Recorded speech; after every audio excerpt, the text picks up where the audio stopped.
દર્શક મિત્રો, આપ જોઈ રહ્યા છો વિક્રમ ન્યૂઝ. હવે જોઈએ અગત્યના સમાચાર. સુરત પત્રકાર એકતા પરિષદના હોદ્દેદારોની બેઠક યોજવામાં આવી. સંગઠનને સક્રિય રાખવા તબક્કાવાર ભેગા થવું, વિચારોનું આદાન પ્રદાન કરવું મહત્વનું છે. સુરત જિલ્લાના અધ્યક્ષ સતીશભાઈ કુંભાણી તેમજ ઝોન પ્રભારી ભરતભાઈ નાકરાણી, પ્રદેશ મંત્રીની હાજરીમાં પત્રકાર એકતા પરિષદની એક ખાસ બેઠક યોજાઈ, જેમાં એકબીજાના વિચારોની આપ-લે કરવામાં આવી તેમજ આગામી ચૂંટણી મતદાન બાદ એક અધિવેશન યોજવા અંગે પણ ચર્ચા કરવામાં આવી હતી.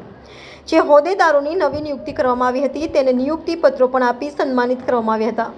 જો માસિક કે દ્વિમાસિક બેઠકો યોજાતી રહે તો સંગઠન મજબૂત અને સક્રિય રહે એવા હેતુથી કરાયેલ આયોજનને પ્રદેશ અધ્યક્ષ શ્રી લાભુભાઈ કાત્રોડિયાએ સુરત ટીમને ખૂબ ખૂબ અભિનંદન પાઠવ્યા હતા.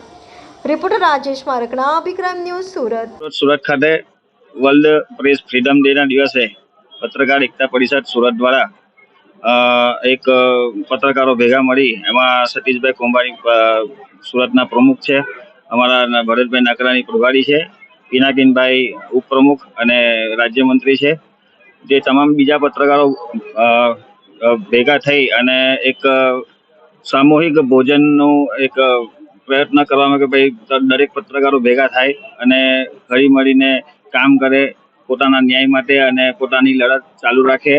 એના માટે અમે લોકો સંગઠિત થયા હતા આજે, અને એક એવો પ્રયાસ કરીએ છીએ કે ભાઈ અમારા સંગઠનમાં તમામ સુરતનાથી નહીં આખા ગુજરાતના લોકો પત્રકારો ભેગા થાય ને અમારું જે પત્રકાર એકતા પરિષદ છે એને વધુ સંગઠિત અને મજબૂત બનાવીએ એ અભ્યર્થના હાથે અમે લોકો આજરોજ ભેગા થયા હતા.